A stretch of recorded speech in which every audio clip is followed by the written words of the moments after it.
Yeah, the roads were like totally empty. Yeah, it was like, oh, it'll be a nice sleepy little coffee shop. This is a cool place. It is. So the only reason I thought of this place is because they have another location and are originally from Nampa. Okay, yeah. And they used to do. It was kind of like this vibe. It was like a weird, quirky, like gift shop thing.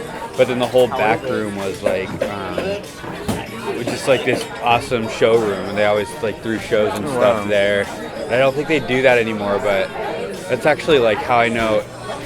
Like Nathan Walker, he does some booking. I think he works for Treefort, and he does some booking for me. Anyway, he used to book shows there, like back in his like early 20s, and he booked our band there. And so yeah, that's like why I play Treefort and whatever. Oh, that's cool. Because of you said Flying M. You were here in like 2018 or something. I was thinking it might have been even earlier. It might have been like. I was thinking about how weird it was because I honestly think it was like 2015. Oh wow. Maybe 2016. But I remember feeling between then and now that like you can I hope you're recording. I just started it. Yeah, start it for sure. Yeah, it's just gone. I feel like downtown Boise, I don't know anything about Boise, but I feel like it had a like distinctly more conservative. Like I remember it was like right before Trump was elected, or maybe right after, but it was a much smaller festival at that point. And I remember like walking down the downtown strip just like after my show or whatever, and there's this like stupid kid with like a Confederate flag as a cape, and he was walking around, high five for the Confederate flag, high five for the. And it was like, but the thing is like, I felt like no one was like that. I mean, people were like, fuck that guy. You know, of course, because fuck that guy. But I feel like I couldn't imagine that happening in Boise at this festival now. Like, there was also some like.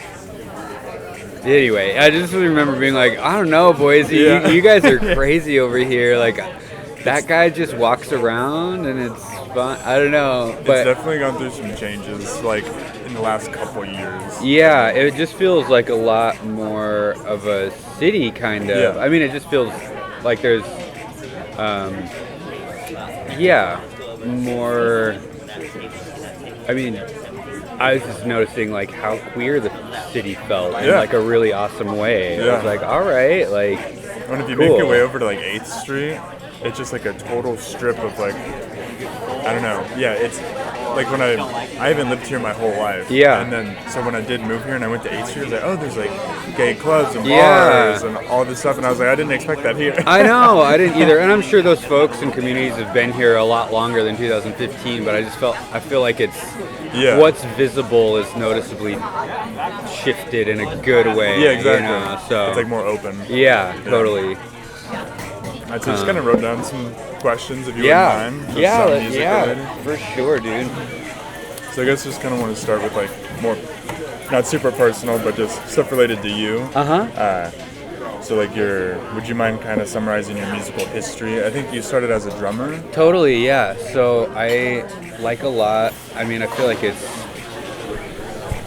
not unique to me that I started playing. My family wasn't particularly musical, but we all went to church, and so of course, like you're singing songs every week, and I spent a lot of time in church, and like as a teenager, really embraced it. But I would say as a kid, before all that, like found it incredibly boring, as a lot of kids do, you know. So part of picking up drums as like a 10-year-old. And getting into singing was like literally just trying to like keep my mind from going completely numb at church, you know? It's like okay, I'm stuck here for like 2 hours, like, and then me and my brother would like figure out what harmonies were based off the worship songs that we're singing. You know, it's like it's just like a way to like kill time, to like kind of get more into the music, you know. And then I started playing drums at church, so that was like, well, if I have to like stand out there or like I can be up here and play drums, I'm gonna do that one, you know. So so yeah, I started playing drums like 10 or 11, and then moved up to Seattle as a drummer for a mediocre indie rock band that there's no way you've ever heard of. And they were wonderful dudes, but I'm sure all of us can agree, like, that project didn't need to go much further than it did. So, yeah, it was like 4 of us moved up from Santa Cruz, California, and, like,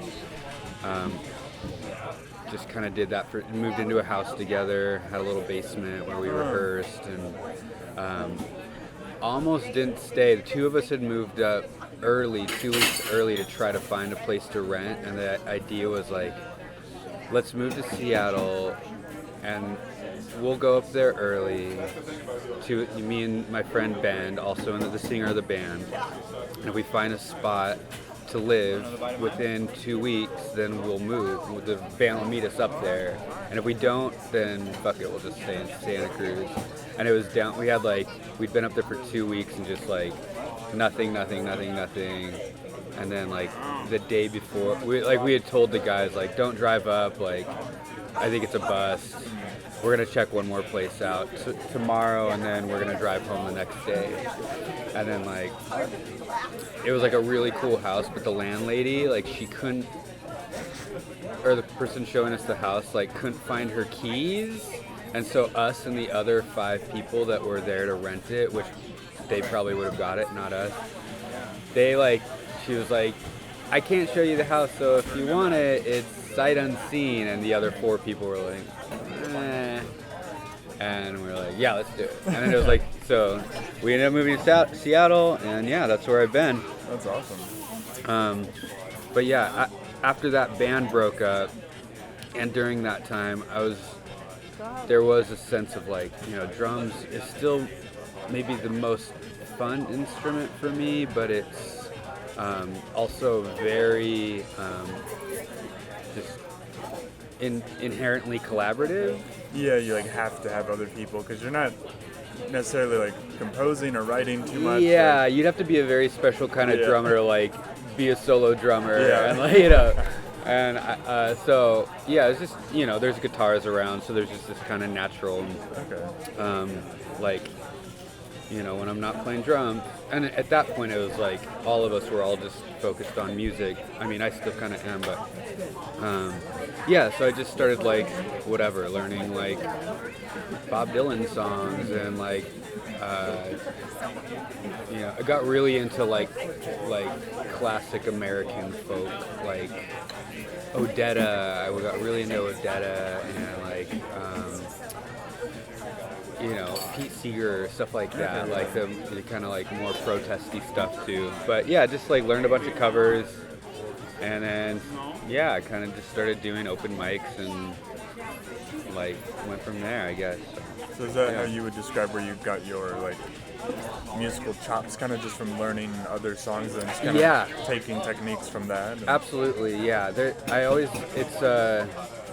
I did go to, back in Santa Cruz before I moved, I went to community college and did like 4 semesters of music theory and stuff, so that gave me a lot of practice with like, one of the classes requirements was like doing chorale, whatever. So that got me more dialed in vocally. Like, I'd already been singing in church a lot and like doing the choir at church and that kind of thing, but then like being able to read sheet music and sing like, you know, these more classical kind of pieces. So that was how vocals started to feel pretty strong, and I was like, okay, like I can sing. That's something I can do.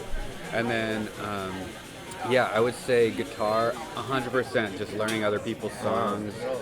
That's like, I feel like it's so simple, but it's so correct that like if you want to like develop as a songwriter. Just learn as many people's songs as you can. And I'm not a purist about this. I think YouTube is like a great resource for people. But at some point, someone I was impressed by, I forget, some older guy at the church that was like the worship leader, and I thought he was really cool, or like maybe it was one of my music teachers in college or someone, I forget, and I feel bad that I forget, but they were like a purist about how the correct way to learn songs is to just listen and pick the notes out. So if back in the day, like tab was like looking up the tab for a song, and you'd like print out the tab, and all my friends would like print out tab for like whatever, like this like Dave Matthews song they wanted to learn, or this like Jimmy Eat World song they wanted to learn, whatever. And I always like I don't think I've been obnoxious about it, but I always have felt that it served me really well to like do the more laboring thing, which is to like sit down with headphones and a guitar and put the song on and like phrase by phrase, measure by measure, like listen to what they're playing and find it, and then build the whole song that way. And honestly, the thing that I found easiest to do that with, and that embarrassingly, but also like full disclosure, when I like really learned guitar, it was because I like went through like 3 of Jack Johnson's albums, and it was like I was like I can't. Because because it's not layered in effects, you can be like acoustic guitar, G chord. There's something very. Anyway, it was great for me at the time, and like it really got me like understanding how things are put together on the guitar. So, but yeah, that's kind of it. Yeah. Okay. Cool. Yeah. So when you sit down to like write a song, or I guess do you just, is it kind of a natural thing, like you're just kind of messing around, you're like, oh, this sounds good, I'm going to keep this, or do you sit down just yourself or with people and you're like, all right, let's write this type of song right now, or let's start this, or I'm going to start with drums, or... Different for different songs. I would say it's never been collaborative, but I'm wanting it to be more so. I've always used like this kind of feedback loop of, or there's this relationship between like writing the song and recording it that for me has always been kind of one thing. So like I'll get some little idea on guitar, it might just be I'm sitting on the couch and like fiddling around, and like, okay, this is interesting to me, and I'll record that little piece into my computer, and then I'll just start kind of like revising, or like it might even just be like a little, 1 minute repetitive thing, but then I'll like kind of like decide I want a drum machine behind that, and I'll add that in the recording, and then like that'll open up my imagination, like now that it's a drum machine and this acoustic guitar riff, maybe now I want like, I'll try this kind of synthesizer. No, I don't like that. Okay, I'll try a Mellotron flute instead. Ooh, I really like that. So it just is like a kind of like groping almost, and then at some point it just kind of like slowly takes shape, and I'm picking things up, trying them on. It's like, it reminds me of like when you can't quite, you don't know what you want to, like some people wake up and just put clothes on.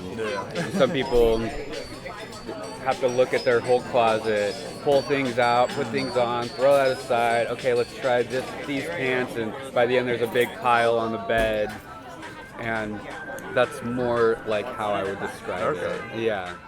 So it's just like fit and beat, and it's the same with the lyrics. Like, in that process, some melody will kind of stick in my head. I'll try some words with that. Those don't really work. I'll get my notebook out with like lyrics from over the months that I've been jotting down. Start to try to match up words to, it's just like, I've always described it as like doing collage more than like anything else, like clipping things out and kind of rearranging them. So, okay. Yeah. So the Narrow Valley, I think that album is like one of the most underrated, I guess if you would call it indie folk albums, Yeah, like, sure. of all time. Thank you, I think it's man. Like, it's such a wide and full album. Yeah. Tell me about how that went down. Because going from like your other work to that is such a huge difference. Yeah, it was, I mean, I think it just, there's a lot of currents of, I mean, one of the things that happened is that up until Fire on the Vine, there was the internet, there was like ability to find music from throughout the ages, throughout the decades. But I still felt like I was like more keyed into what was happening contemporarily. So like at that point, I was listening to like a lot of, indie folk that was happening right then, like, loving Fleet Foxes, loving like Grizzly Bear, and like I was super into Feist at that point, and like, artists that I still think are amazing. But those were kind of my currents of influence. Those were like the streams of influence that were kind of flowing in. And so Fire on the Vine, I feel like, kind of reflects that stylistically. And then I fucking hate Spotify because of how bad it is for artists. Absolutely. But I have to say, having streaming platforms happen sometime around 2010 and up until I made Narrow Valley, it did have the benefit of like opening up large worlds of music that before weren't on my radar. Yeah. And like, fuck the algorithm, but like also sometimes it would take me into, all these new worlds of music that like I didn't know how to find otherwise, or like, me and my friends weren't listening to.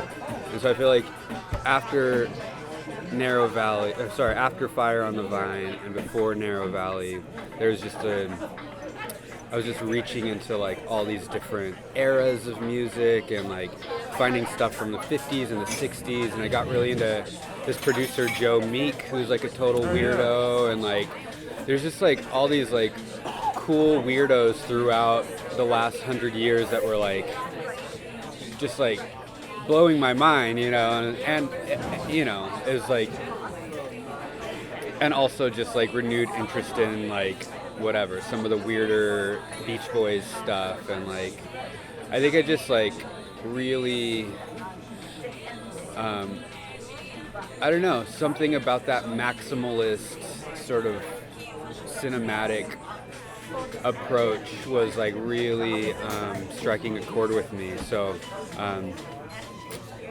I just kind of kept pulling that thread, I guess. And my friend Sam, who produced it, Sam Anderson, he was a cello player, so it just kind of, it was a good match. It was a good match for us. Like, let's just take this as far as we can in terms of like dense, like very lush, and like let's try to make my version of Pet Sounds or something. I think you did.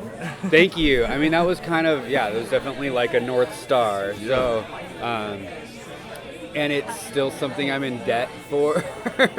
It was an incredibly, I mean, that's the thing, is like Pet Sounds, if you adjust for inflation, is still the most expensive record that's ever been made. Wow. I think they spent like $300,000 making that record, which like adjusted is like more than anyone ever spends on anything. And it it took them as long to make that as it took me to make mine, and they're the fucking Beach Boys. Yeah. And it's like they had the it's like, so it was there's so much I'm proud about that album, and I still am like, it cost me a lot of money personally, but it was like, sometimes I'm like, man, if I had been able to spend $300,000 though, then I could have really made the record I wanted, But I'm super proud of that record. Yeah, it was a blast. It was. I won't ever say anything definitively, but like, that feels like a very specific version of my musical sensibility that like it would be hard to pull off that again unless it was like I had some serious like resources behind me. So I think it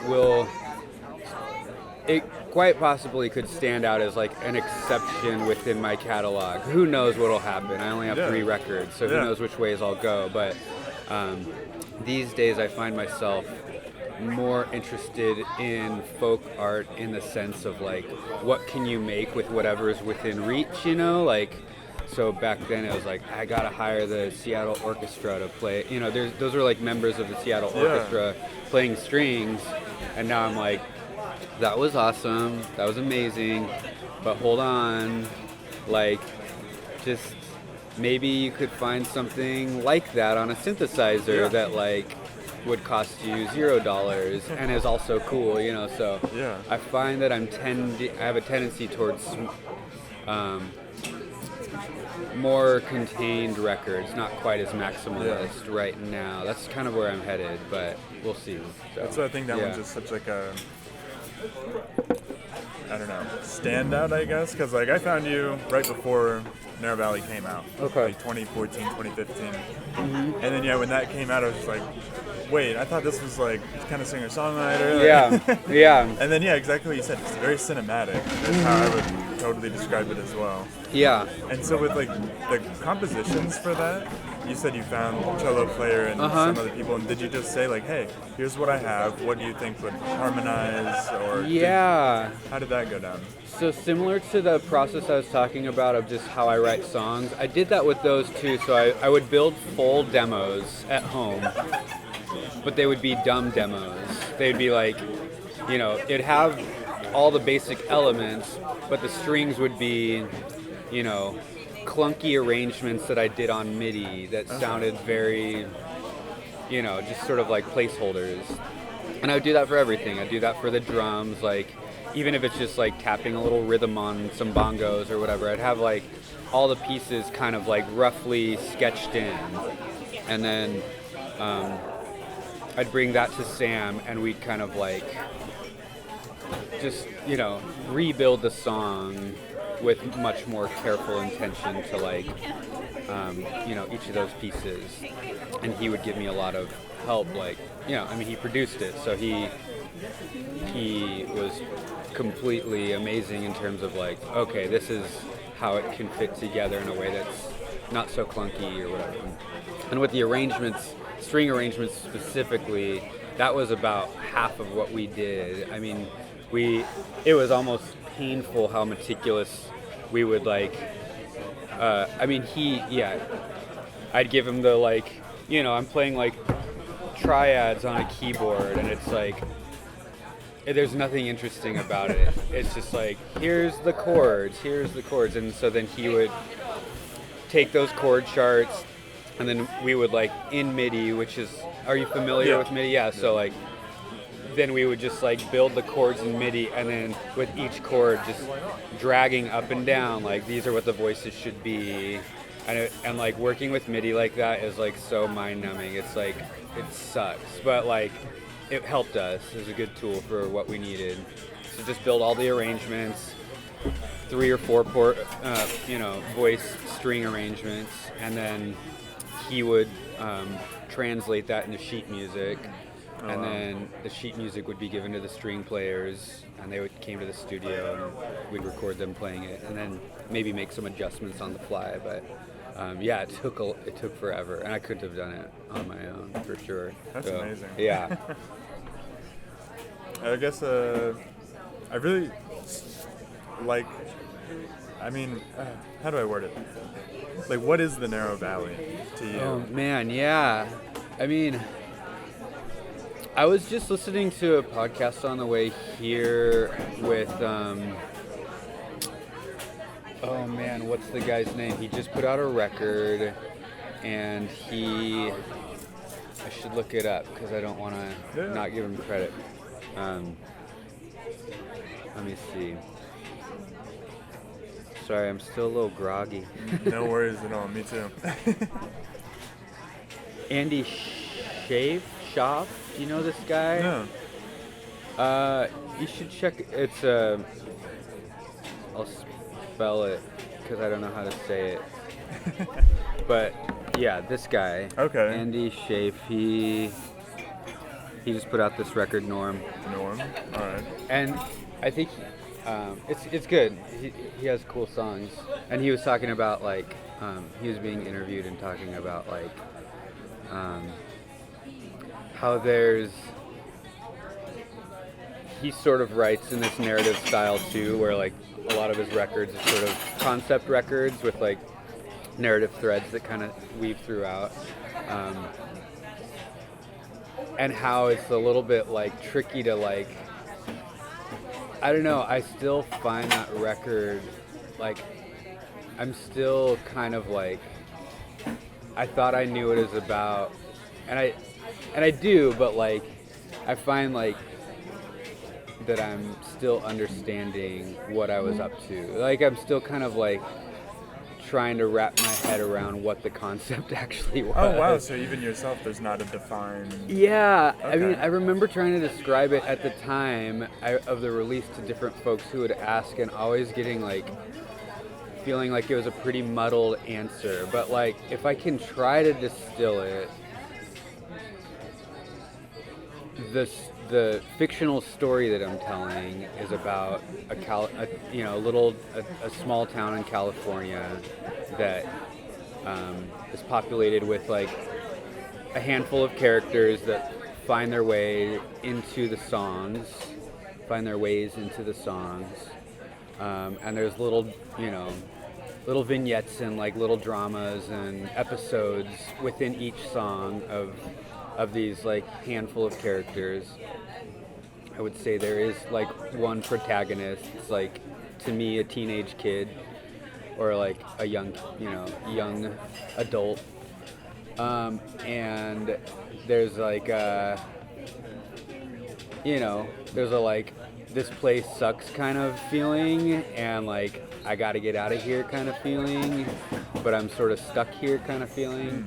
And then there's this epic event that happens, this earthquake that we find out about at the very beginning of the album, but then we don't hear about until the very last song. So it's like, it's one of those like, it's me trying my hand at some sort of like cinematic kind of like, we find out the end at the very beginning, okay. Then we rewind, learn all about what happened before that, and then we end up right where we started, which is this earthquake hits this town, and it creates this natural moment for this kid to finally like leave all this baggage behind that he had wanted to in the first place.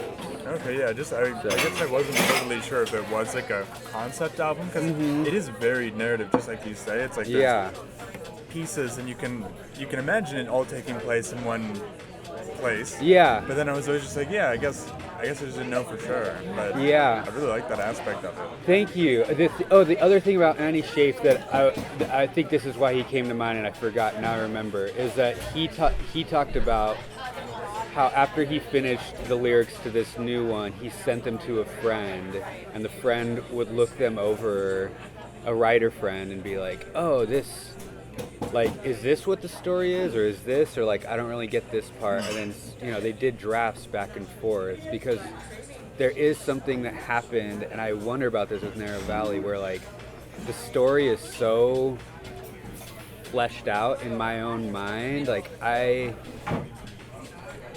would write one of these songs, and I would know everything that wasn't actually in the lyrics happening in that story, so like I have this whole world built, and I'm trying to like put some of that into the, like, in my mind, in my imagination, like I see everything clearly, every detail.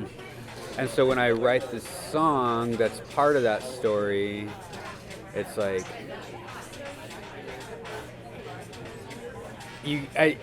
it's almost hard to tell if it makes any sense to anyone else or not, because I like see it all, but I'm only giving clues or little bits and pieces.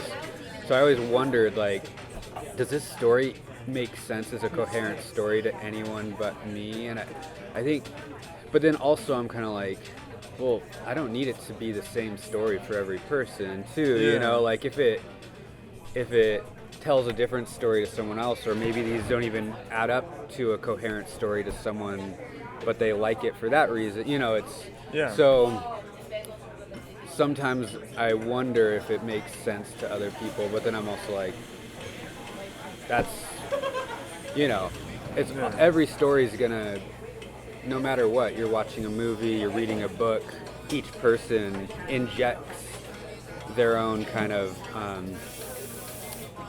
you know, like biased version of it. Yeah, exactly. Like sees what they, you know, sees what they have their own tendencies. You know, like they pick this up, they don't pick that up. They make this connection with this other thing that no one else would have made, or like wasn't even intended to make, or like whatever. You know. So, yeah. But yeah, it's a concept record. None of it's biographical, but with all my songs, there's always a like mushy, injecting some personal details or like experiences or memories or familial dynamics, but it's never quite, you know, biographical, autobiographical. So. And I think what you said, you worry about it might not come across. I feel like it's actually, not actually, I feel like it's similar to just writing about something in real life. It's like you hear a song that's talking about an autobiographical song, but it's like their experience, they're not able to give every single detail, and then you kind of fill in the blanks and make it more relatable to yourself and stuff like that, I think. Absolutely. Yeah. And then last question for the Narrow Valley. Just some lyrics that I really like from it. I guess I just want to hear, the story behind that. So from No One Knows, the opening lines, building airplanes in the basement, plates are breaking in one room up, pretty soon they'll both get tired and pass out cold. So can you tell us what that, I hate dissecting songs too much, but I'm just curious what part of that world that's showing us. Yeah, so one of the little devices I tried to use in the Narrow Valley that I don't know why is like this idea of like things that are low and things that are high, things that are like down and things that are up. It's like, it's kind of like, I don't know if it totally worked or not, but like throughout it, oftentimes there's like, I mean, the idea is like the whole town is, you know, in a narrow valley. It's like it's like wedged down in the ground basically, and this kid is feeling like the heaviness of that. And so often I'm using this sort of the symbols of like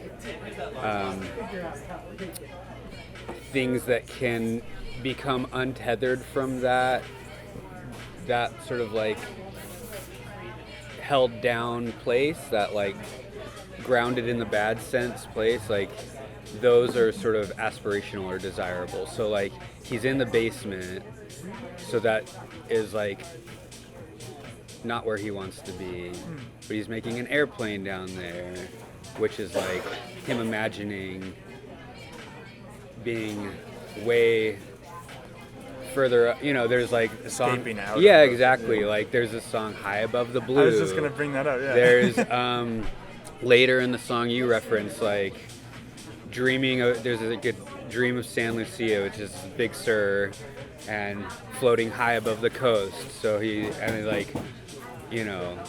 And Big Sur interlude, right? Yeah, Big Sur interlude, and Big Sur kind of represents like this contrasting space. Like if the valley represents, you know, all the baggage and weight and you know, personal angst and things that and like familial trauma and whatever, all the stuff he wants to leave behind. Big Sur would represent sort of the opposite. It's like where you can if you've ever been there, it feels that way. Yeah, like it's absolute freedom.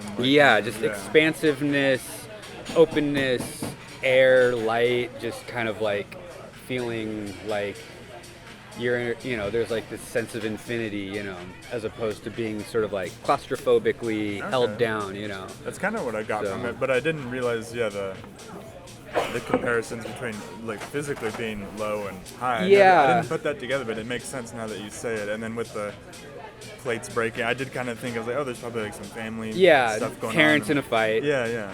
That's like, it's a generic scene, but also it's not my experience. But my dad had a very like tumultuous family relationship with like a lot of,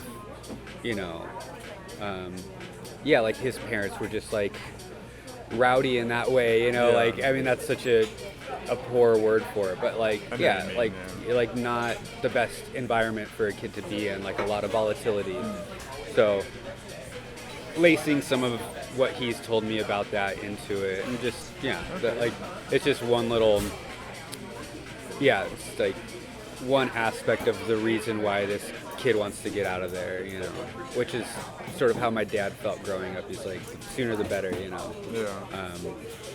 Anyway, Awesome. All right, well, let's get into the newest record. So, Underwater Easy Breathing. So, what's the main idea of that? that one, it's just a water record. It's just like, it's in some ways there's like it's more personal. It's also not conceptual the way the other two have been. Like, I very much wanted to just allow myself to like write a song, and that song doesn't necessarily, these are like a batch of songs that feel good together, and I can't help but like weave some little threads here and there, but it wasn't, I let myself off the hook for making it, a single narrative, or like that they have to relate necessarily. Some of them happen to relate or happen to kind of feel like they match, but it was just like, let's just write a song, and then let's write another song, and let's write another one, and like I don't need to like make these all fit in a conceptual way. So if there is any thread, it is there's like, I guess there, while we're on the topic of like feeling claustrophobic, like it is my pandemic record, and there's like one of the few things that it was like, for me as someone who loves touring, loves being around people, meeting new people, like I work at a restaurant, and I actually, a job's a fucking job. I don't love it, but there's parts of working in a restaurant that I really like. I love all that, I would say I'm more extroverted. And anyway, so for me, like the lockdown was like quite challenging for everybody, I know. But for me, my version of the challenge was like, I just felt like, again, that kind of like sense of like, I feel like so like my world just shrank, and I feel like totally claustrophobic. And the thing that helped me was like driving out to the coast and just getting in the ocean, swimming around, sitting on the beach. So I took a few trips, and it was just like, it was this, and my partner Annie, she like, as I've like sort of, her and I have been together for like a dozen years now, and in that time I've never really had a faith practice or like a spiritual, by the time we met I'd already left the church and left Christianity, and sort of just never picked anything else up, just been like, I'm kind of good. But she pinpointed that like 2 years ago while I was working on this new one, that she thought that like the ocean was my god. Oh wow. And I was like, I kind of like that. That's kind of cool. Well, you're from Santa Cruz, right? So. Yeah, exactly. And it's just, she would just notice this difference of like how I carried myself and how heavy I was feeling and how just sort of like stooped over and anxious and depressed and then I would drive out there and just like get knocked around by the waves for a couple hours and then come home and it was like a different person, and so that's what, observationally she was like, she pointed that out. And so for me, it was just, I wanted to make just like a really watery record, just like that felt, the sounds I'm choosing, obviously like a lot of the lyrics have references to the ocean, and it's just a little bit more, it's like much more abstract. And the symbol of like the unknowable ocean, like that we've only discovered like 5% of it, that there's just like a very mysterious and primal kind of there's a lot of uncertainty there's a lot of like things hiding below the surface that we don't understand or that we can't see. And for me, it was a perfect like symbol and metaphor for like digging down into myself, into like identity, into all the, as they say, like we contain multitudes, like it's one of those unfortunately like well-trodden phrases that it feels cheesy to say, but it's also very true, Yeah, it's like that's why it's stuck around you. All right, I guess it's true. Yeah, I guess it's true. And so I think just, for everyone, the last 2 years were necessarily so introspective because we had a lot of time. We were getting paid to stay home, which was cool. There's just like a lot of time to just like drill down into the self. And so in that, it just, the ocean felt great to be in, felt great to think about, felt great to use as a way to understand ways that I was, like understanding my own identity. And I don't know, it just was like a nice like therapeutic record to make, it was like, and leaving all the lyrics more ambiguous, not making these very tight kind of short story style songs. They're more just like, I don't know what I'm talking about, or like I think I know what I'm talking about, or like, oh, I could really add some details and make this like a specific story narrative thing, but like maybe I just want to enjoy the ambiguity of like how, not pinning everything down.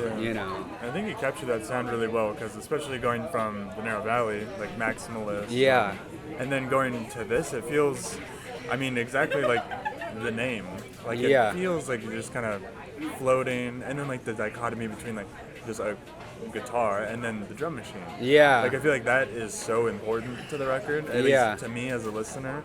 Like it just, I don't know, there's something about the differences, and it's just so peaceful. Cool. And it feels safe. Cool. It was also fun. I appreciate that. It was really, I feel like I'm also doing a thing where like I'm slowly pulling disparate interests or like disparate sensibilities musically together. So like, Narrow Valley was like 60s pop, like, maximalist West Coast Beach Boysy thing, and then like and that's like hugely a part of what I enjoy listening to and creating. But then on the other hand, like I love like the Cocteau Twins, I love like shoegaze stuff, and like you can see me sort of dipping my toe into that maybe with like the couple singles I put out a couple years ago with Domino and The Face, where it's like heavy synthy, kind of washed out, and it's just like so far out there, and it was like I couldn't fit those songs with this batch, so I was just like, let's just do it. But I think Underwater for me was like me trying to like, okay, like let's pull in the like warm sounds from Narrow Valley and some of the acoustic, because it was like, I think Narrow Valley was also reactionary in that like I really didn't want to make a folk record because I don't know why, like I was just like, Fire on the Vine was a folk record, and like I remember me and Sam being really proud that Narrow Valley didn't have any acoustic guitar on the whole thing, which is such a like funny thing. It's like, who cares? But like, there's some like electric guitar on there and stuff. But like, it was like I made something that wasn't a folk record, and I was proud of that.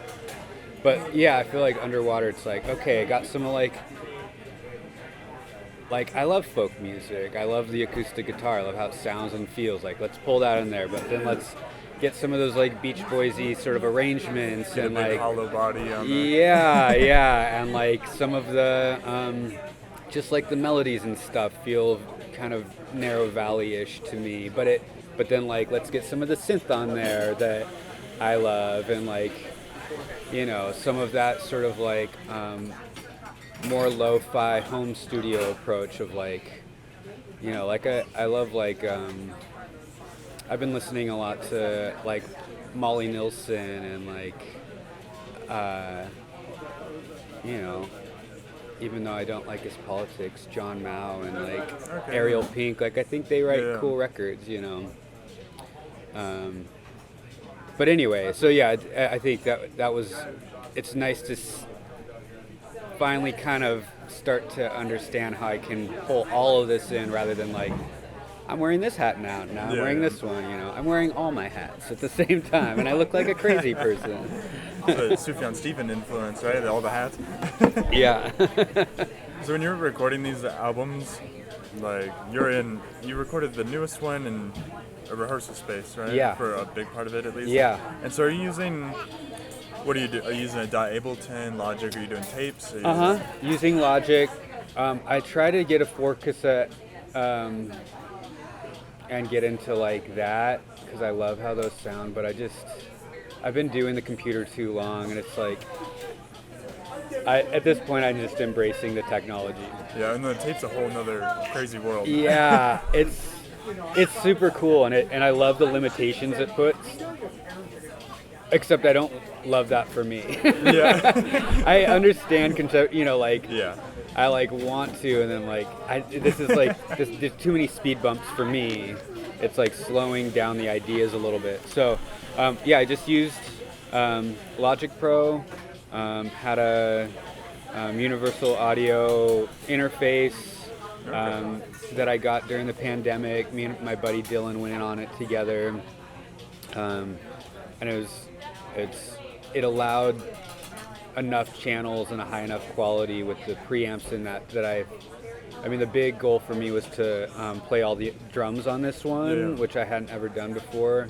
But since I had to be alone anyway, I was like, well, let's just do this, Perfect time, yeah. So, recorded all those drums and a lot of the basic stuff just down at the rehearsal space. And then me and Dylan, he's in a really cool band called Fine Arts that I play bongos. Oh, wow.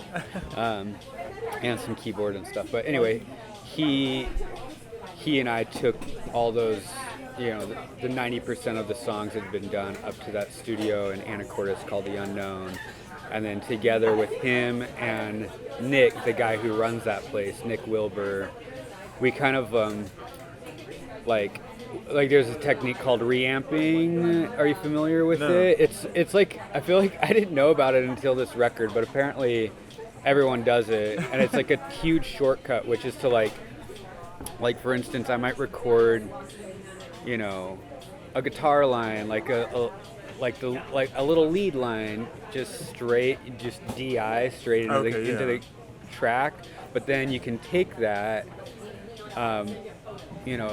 DI'd recorded track that sounds pretty rinky-dinky and stupid, and just like run the part through like a cool vintage Fender amp or something, and then just re-record it. Like if you run it, it's like reamping it. So instead of using like a digital amp sim, yeah, actually doing it. Just actually doing it, and like we That's did that cool. for a lot of the stuff, and it just like, you know, it just gave everything like a lot more life and warmth and character and stuff. But it was like, I was like, wait, we could just do this with like everything. So we, you know, I think we did that with some of the drums. We did that with, I think we recorded the bass up there live. So Dylan played all the bass, but anyway, that was the process. It was like just reamp everything, and then I recorded the vocals up there, up in Anacortes,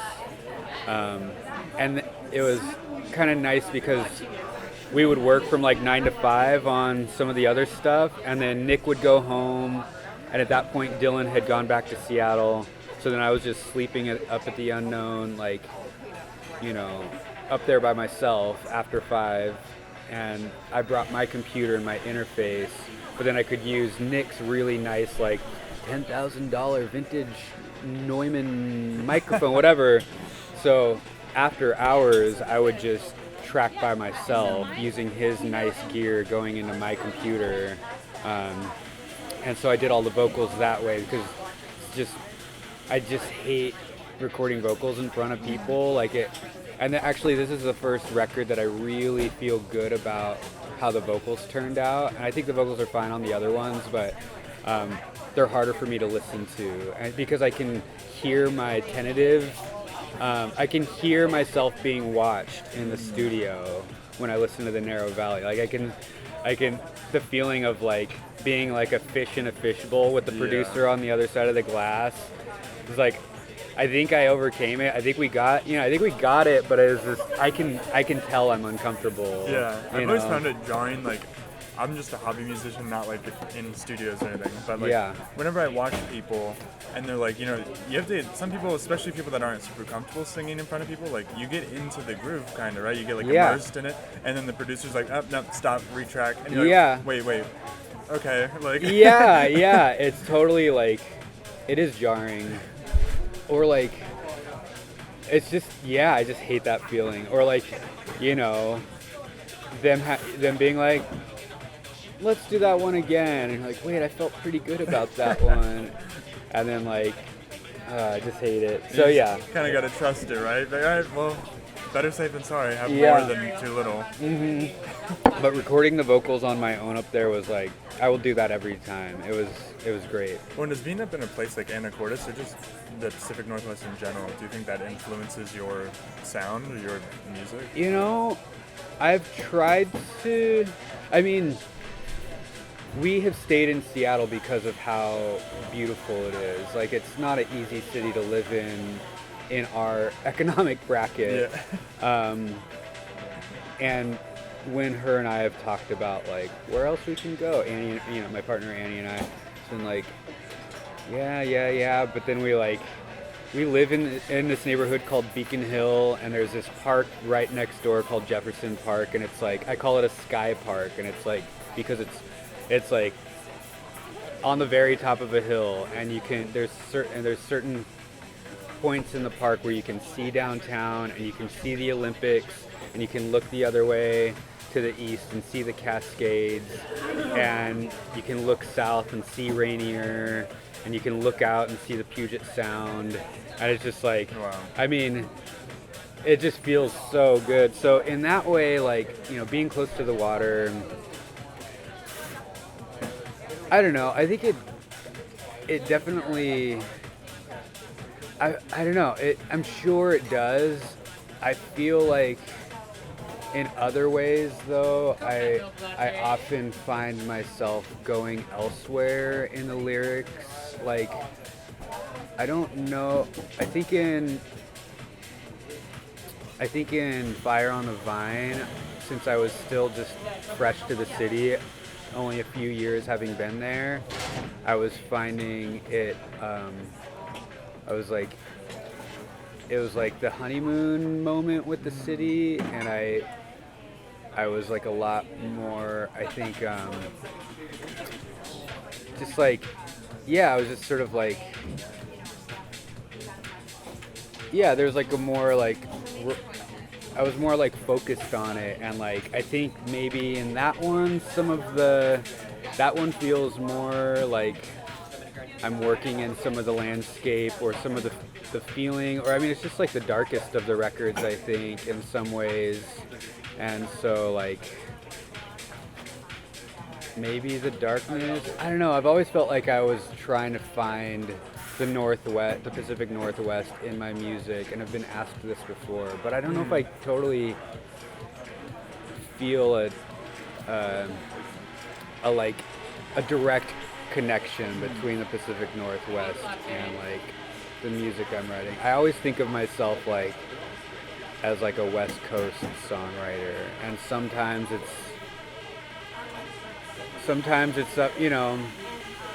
it's sunnier and dreamier and warmer and kind of that diffused light of California, and sometimes maybe it does get a little bit like more of that like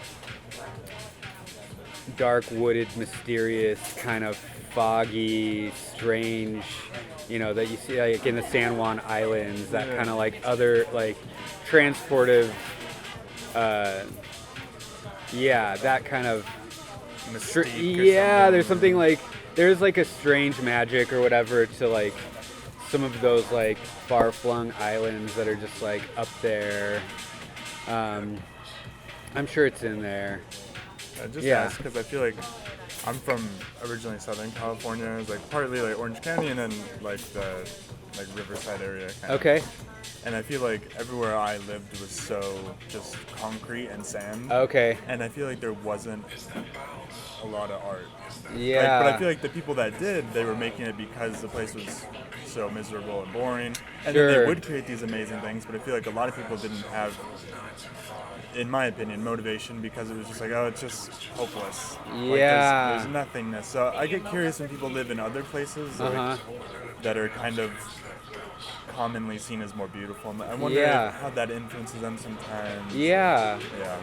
That's just what I thought. Right? Yeah. I'm sure it has an impact. I mean, there's a lot of like pastoral imagery throughout the records, and I'm sure if I was like living in downtown LA or something for the last 12 years instead, that maybe wouldn't be the case, Yeah. But that's the cool thing with art, is like you never, because to me that influences like my little creativity, like stuff around me. But some people, they don't care at all. Yeah. And that's why they create these other worlds, because they don't like Right. where they are. Totally.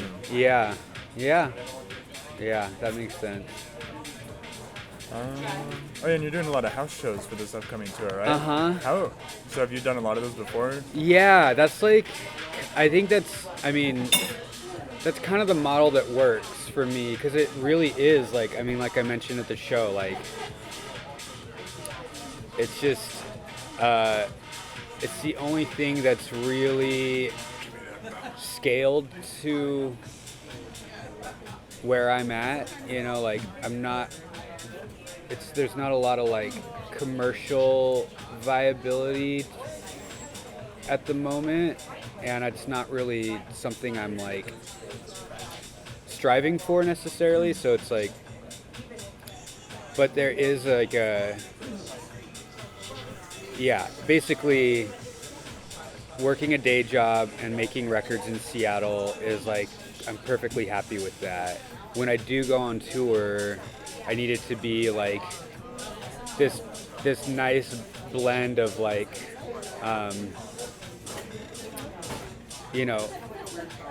not too disrupt. Like I can't quit my job, and like the tours at this point can't go longer than like 2 weeks really, because it's hard to get that much time off work. And so doing 2-week tours maybe twice a year, once in the spring, once in the fall, it's a little bit easier. I mean, I also, I run the whole show, so it's like,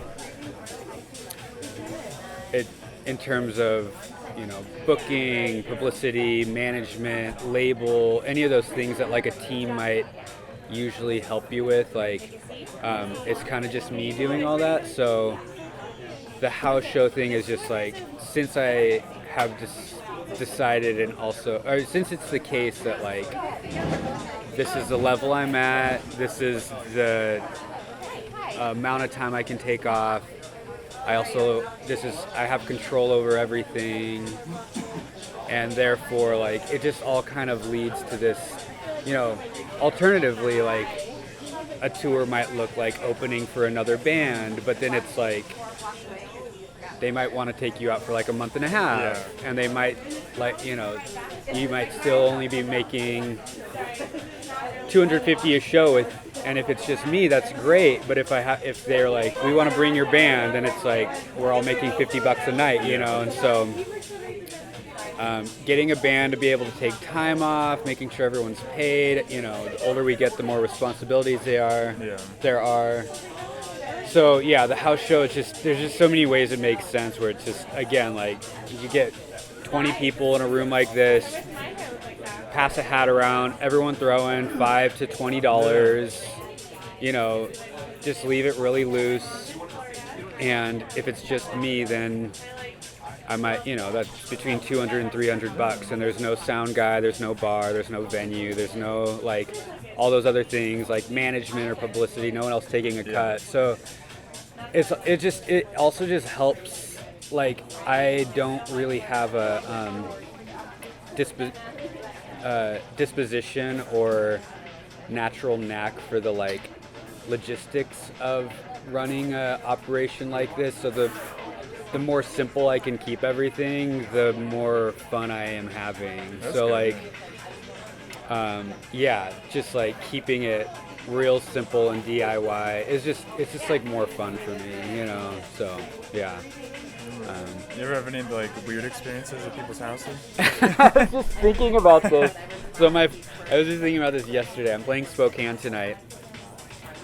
I have a friend who lives in Spokane. His name's Mike. I forget his last name, and he's going to laugh if he hears this, because I've always called him Mike. In my phone, he's titled Mike Cool Christian, because he's this guy, he reached out years and years ago when he was attending a Christian college there as a student, and he wanted to have the school host me, and it was going to be kind of like I play a set and then we do an interview, and he wanted to ask me about Fire on the Vine and some of the, like, like my process of, like, moving away from Christianity and sort of like pulling apart that worldview and deciding it didn't resonate with me anymore. And so, but he's kind of a little bit of an apostate, like a little bit like he always kind of like, I don't know. I love him because he was like very much out there within that world. Like he was very much like, oh, I don't fucking believe in hell. Are you kidding me? Like that's crazy, like very much like able to like. For me, it was like I kind of felt comfortable. Like I don't really need to find pieces of this that. I don't need the baby or the bathwater, basically. And he was like, yeah, let's throw out the bathwater, but I think there's a baby here that I'm interested in, so Yeah. For him, it's been more satisfying and made more sense to kind of like really parse through Christianity and find a version that gets rid of all the like destructive, patriarchal, horrible, repressive bullshit, but keep some of the more beautiful traditions of it. And anyway, this was what our conversation was about, and him and I have stayed in touch over the years. I think I'm going to play a house show there in the fall, actually. But great dude, sweet dude. Anyway, I played a house show at his house, like just the next night, so it was like a 2-night thing. He put me up that night. He lived in this house with like all of his college buddies or whatever. It was like a college house. So they had a spare room, or I think it was maybe his room. He slept on the couch, and I slept in his room. And at like 3 a.m, the door like slams open, and he just stumbles in his underwear. And I'm like, Mike, dude, hello? What are you doing in here? And he's like, just didn't say anything, just stood there, and like was just sleepwalking. Oh my God. But like started to come over and was like, you got to get out of here, man. I forget, like, I mean, I was so groggy that I don't remember what I totally said either, but at some point he just like turned around and like walked out. And he's just like, I need to get back in my bed. Yeah, yeah, I think he just like, I don't know what was going on for him, but I don't even think he remembered the next morning. I was like, trippy. Hey Mike, good morning. And he's like, hey. Like described what happened. He was like horrified because we didn't really know each other at that point. Oh, like, wow. And he was like, at this point, like I would say, we've been friends for like half a decade or more. I mean, more than that. So it's like we've talked about and laughed about. But at that point, he was just like this college kid that was like a fan that didn't know me at all and was like excited to have me playing at his house, so he was like horrified. Was, like, oh man. So every time since I'm like, all right, I'm going to bed, I'm locking the door, Mike, whatever. All right, I got just a couple more if that's all right. Yeah, totally. So I don't really go on Reddit, but I used to, like 10 years ago or whatever, but it's just not for me anymore. But I was like, what if I just Google Bryan Appleby Reddit? I just wanted to see how it would pop up. Yeah. And so I just found a couple things I thought were funny. I wanted to see what you think. So this is just from a bunch of random like subreddits and stuff. There's one that just had great beard, great music. This guy sounds like the Beach Boys. Nice. And then you're going to need Zoloft to listen to this. And so like, do you think that's accurate? And when you meet people that don't know what you do, how do you describe your like style? Yeah, I say it's like,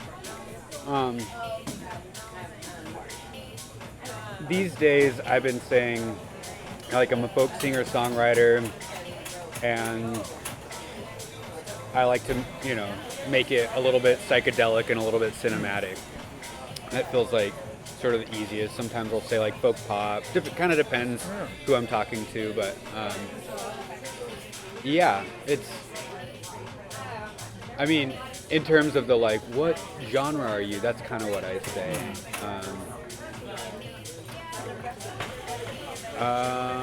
Yeah, I don't know if Do you consider yourself someone who makes sad art? Oh yeah. Or do you think people just kind of take it as that sometimes? Yeah, I think I definitely have a hard time being 100% playful, but I feel like the older I get, the more playful I try to, like, there are playful elements, and I think I'm trying, but yeah, I don't know, I think it is pretty, like, I don't think it's sad the way that, like, Mount Erie is sad, yeah, you know? Yeah. I appreciate that guy, and every now and then I'll be in the mood for something like that, but I think after Fire on the Vine and playing those songs live night after night for a few years, and some of them are so heavy, like Sprout is like so heavy to me. Like, I don't think I'll ever write a song. I'm less inclined to write a song like that now than I was at that time, because at the time it was like, oh, I just write it. I had never like had to perform, night after night, year after year, and something about how heavy some of those songs felt. You have to revisit it all. Yeah, and it was just like too much to get in that space, because either you're sort of faking it and then everyone can tell, including yourself, or you really have to get into it for it to be effective and sort of honest. But to really get into it, you're getting into it, and it's like, oh. So I think since that record, I've tried to steer towards like a little, some lighter elements, some more playful things, not quite as like straightforward, dark, sad, like depressing. I guess I don't really, I think the music has like a melancholy to it, but I don't think it's depressing. seeing music. What I take from it is, like, there's a few songs that I consider just sad songs, but I don't. Yeah. Yeah, I don't consider them dark, or I think of them as more like. A lot of them are hopeful sounding, and then they make me feel nostalgic, and then that makes me kind of sad. Yeah, but in yeah. a good way. Right. And it's like, oh yeah, you're listening to this world building storytelling. Right. And then you're like, oh, well yeah, it just makes me put myself in the singer-songwriter's shoes. Yeah, I think nostalgia is a good word. Like, there's different types of, there's so many complex types of sadness. I would say I try to not have them be pessimistic. I try to not have them be like, there was a word that I was just thinking of that's like, I don't think they're bleak. Or I try to not have them be, and others might think otherwise. I don't know. Yeah, which is funny because so much of the time I'm like preoccupied with like catastrophes and like natural disasters. Oh yeah. that can be pretty bleak, I guess. Yeah, because when the guy said, oh sorry. Oh yeah. Just when he mentioned you're gonna need Zoloft to listen to this, I was like, at first I like laughed, but I was like, well, it's not like Mount Erie. Yeah. Like, it's not that level. But I was like, yeah, maybe. Yeah. Like, maybe for some people. Yeah, that's so funny. I love that. Yeah, and then especially thinking of Narrow Valley, I'm like, that's like a pretty, I wouldn't say it's like a super positive record, but it's not depressing. Right. Yeah. And then, so I asked you to think of a song or two that you might have connected with some memories, and I'll tell you mine. I usually do like a back and forth. Cool. So since I'm with you, I'll share my memories with your music. Okay. Like when I was like, I don't know, like 7, 8 years ago, like listening to your music, and then when the Narrow Valley came out, like I worked at a Domino's for years. Okay. Just like delivering pizza at midnight. Yeah. And so when I found the Narrow Valley, probably like a month straight, I just had it on repeat every single day. And so I just think of like, driving around in like California's winter, quote unquote. And just, and just that aesthetic of the sound just kind of was my theme song for a long time. Cool. And so that's what I think of. Yeah, I love that.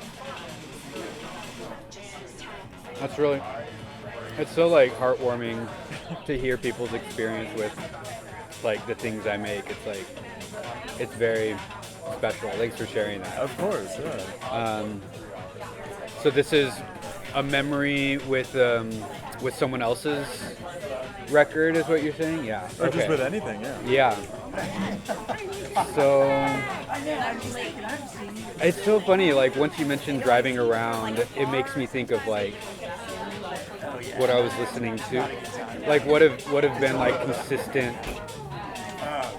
like driving around music for me. Like I think about like getting my first car, and I think even if I don't listen to him for like years, sometimes I'll go without listening to him. There's something so formative over the ages with Dave Bazan that like I'll always be like when I first got a car, like 16, and I have the like binder of CDs. Like I remember like Winners Never Quit being like one of the ones that I listened to all the time on the way to high school.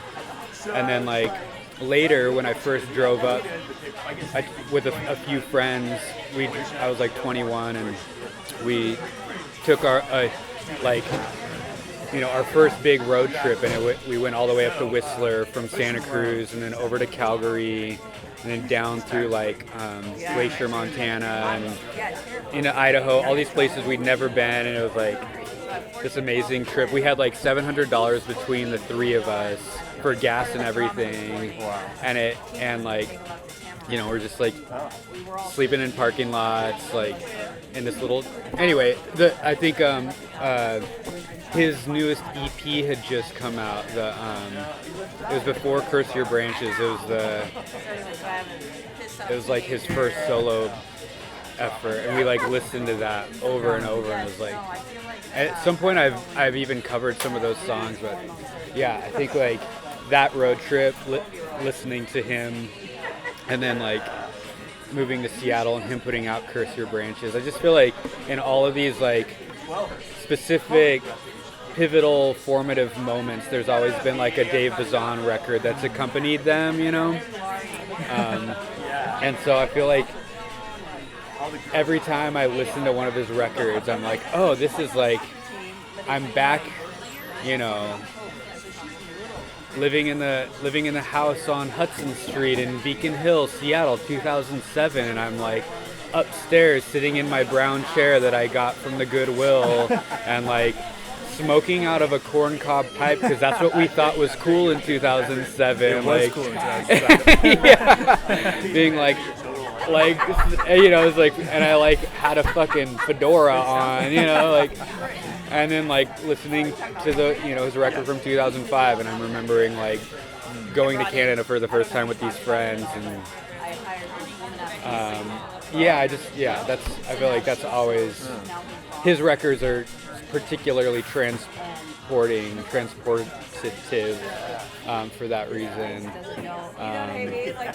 I'm sure there's others, but that comes to mind. Yeah. That's awesome. Yeah. So. And then one thing I just randomly remembered, I think you did a live session. I want to say the YouTube channel was Portland Sessions. Oh, yeah. I think, and it was in like that empty higher story building. Yeah. And I remember, I've listened to that. So it's really? so good. That whole session is amazing. Cool. And I'm like, glad the you like recording it. is high quality. Yeah. And I remember I had never been to the Pacific Northwest, like, back when that came out, and I went there because I was just listening to so much music. Yeah. And I remember I went to Portland, and I was just like, oh, maybe it was that building. Maybe it was such a Portland building, you know. It like looks like all those downtown buildings. Yeah. That's cool. Yeah.